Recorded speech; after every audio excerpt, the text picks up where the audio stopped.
Well, moving into our last segment of the day, folks, if you recall, Florida Governor Ron DeSantis was basically going to do an audit on state universities and colleges that have been pushing this woke agenda of critical race theory, affirmative action, and diversity, equity, inclusion, and then kind of report the numbers back on basically the exorbitant amount of spending of taxpayer dollars that's been just thrown out the door. Well, we finally got some answers here for y'all, and folks, it is big numbers. It is really big numbers, which we knew.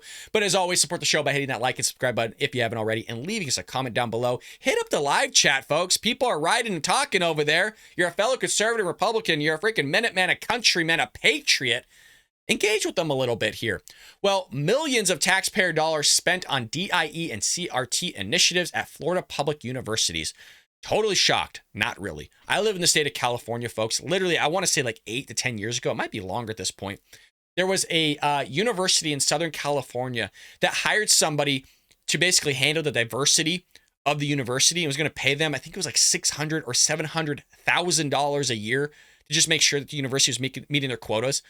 Basically saying, oh, you know, that we need so many blacks, we need so many whites, so many Asians, Native Americans, all this stuff. I mean, it's so crazy. Well, in 2022, the 2023 school year, the State University System of Florida spent millions of taxpayer dollars on critical race theory and diversity, equity, inclusion programs, according to a report obtained by the University of Florida's student newspaper. How about spending that money on improving our roads? How about spending that money on improving our infrastructure in those states rather than this nonsense going out there that people would actually use in their life? How about that? The controversial programs received, you guys sitting down for this? $28 million statewide, over half of which was taxpayer funded. You guys, if we did a deep audit of our government, the amount of waste is just, your head would freaking spin. And for some reason, you guys, we just let this go. I don't get it. I've hounded about it. I've yelled about it. I've preached to the skies about this whole thing on just government spending, and nobody cares yet. Nobody cares yet. And we have it on recording here, you guys, on multiple episodes of me losing my you-know-what over this stuff because it's wasteful. It doesn't need to be happening. And you know what? At some point, they're going to take your money, you guys. At some point, they are going to take your money. I want to be clear here because we got it on recording. So when it happens, and I'm in some doomsday bunker because the government wants to take your money by increasing taxes or just not paying out your Social Security to 100% of what you should get, they might give you 60%, 70%, which is probably what's going to happen here because they got to pay for all this stuff. You know, I'll make sure I just play that episode for everybody. Well, on December 28th, Florida Governor Ron DeSantis released a memo requiring that states, colleges, and universities to report by January 13th all spending on DEI and CRT initiatives. And I believe it was around that time that we actually covered the original story of that very statement going out. In a statement earlier this month, DeSantis and Florida must ensure school systems are responsive to parents and to students, not partisan interest groups, and we must ensure that our institutions of higher learning are focused on academic excellence and the pursuit of truth, not the imposition of trendy ideology. Damn right, Ron. According to the report, the University of Florida staffed 43 positions related to DEI initiatives and spent nearly $5.3 million. It's almost hard to say, you guys. Like, it takes the air out of me. It's an exorbitant amount of money to do this. $3.4 million of that total was provided by the state. The College Fix reported. The university's most significant expenditure was almost $1.1 million for the chief diversity officer, which was funded more than 70% by taxpayers. Meaning taxpayers are paying roughly $720,000 to this person, give or take, maybe a little bit less than that. Right? I just did that off the top of my head. $700,000, you guys, for a chief diversity officer. What?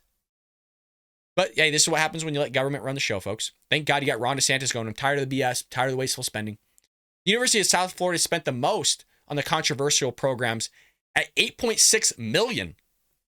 The university's Diversity and Inclusion Office received more than $1.1 million from taxpayers. How about you just get rid of that whole office? Just fire him on the spot. Get rid of it. You don't need it. Stop it. You don't need it at all. It's a waste of money. The college with the largest enrollment in the state, the University of Central Florida, spent $4.48 million on DEI and CRT initiatives. I mean, we're just throwing money out the door here left and right, aren't we? The largest expense for Florida A&M University was the entirely taxpayer-funded $1.8 million for its Center for Environmental Equity and Justice. I'm trying to stay level-headed here, folks. I'm trying to stay level-headed here. An assistant professor at Florida Atlantic University received more than $10,500 from the state to lecture a gender and climate change course, which explores how gender inequality across the globe is related to environmental damage and climate change, and examines feminist, indigenous, and LGBTQ climate justice movements along the gendered implications of global policy and practices related to the environment. What the hell is that? What? You have these people, you guys, I think they're going to be like heroes, right, for climate change. And then they spend their time doing this? Like, nobody cares about this. And the people that do care about it are clearly far left. And the people that aren't far left to take this class, they probably just want an easy A. Like, I literally took a class in college that was called Pastimes, and it was just about leisure. That's all it was. Yeah, no, I'm not kidding. It was literally about leisure. There was a class in college when I was doing my accountancy program for leisure. It was one of those capstone classes, those electives that you just go into because you're like, oh yeah, well, I mean, it's not hard to like kind of look at the pastimes and find things that you look at as like leisure and fun and all those things. I mean, there's a little bit more involved in philosophical ideology and stuff like that. It was kind of a cool class, but I'm going off on a tangent here. But the point is, it was a waste of time. Like, what the hell? Why would I need that? Same thing here. And I would like to say maybe looking at leisure is a little bit more important than this whole thing. So on January 18th, DeSantis notified universities and colleges they must also report all funding spent on gender dysphoria by February 10th. Ooh, the saga continues, folks. Just like the classified documents, the numbers will be out. Look, they're spending millions. It's a waste of money. This can go to really good causes. This could go to a lot of citizens in Florida, Floridians, sitting there that might need the help, that might need the money, get the roads improved, get the public school system up and running in a better, get rid of all these LGBTQ activist teachers, not teachers, activist teachers. If they want to be teachers and they're just LGBTQ, that's a different story. But when you're an activist pushing an agenda like gender ideology, gender theory upon our kids, making them read these pornographic freaking books and watching cartoons masturbate like they want to do in New Jersey between 2nd and 3rd grade. It's ridiculous. It's wrong. It's disgusting. They're performing drag shows. They're doing these underground clubs, part of the LGBTQ trans plus elemental P alphabet soup community that you don't have no idea about. The admin has no idea about, where they're bringing on drag queens, stripping in front of these children, having them tip their lunch money, your hard-earned money, into their thong or into their breast with air quotes because they're men disguised as women. You know, all these things, folks. It's silliness. It's crazy. We live in a crazy world, folks. I mean, we live in a freaking really weird... Somewhere, somebody stepped on the butterfly and we just flipped the realities with somebody. Hell, I don't know. But let me know what you think about all this in the comments below. I hope you enjoyed that clip from the Bald Brad Show. If you did, make sure to hit that subscribe button so you can stay up to date on all our future content.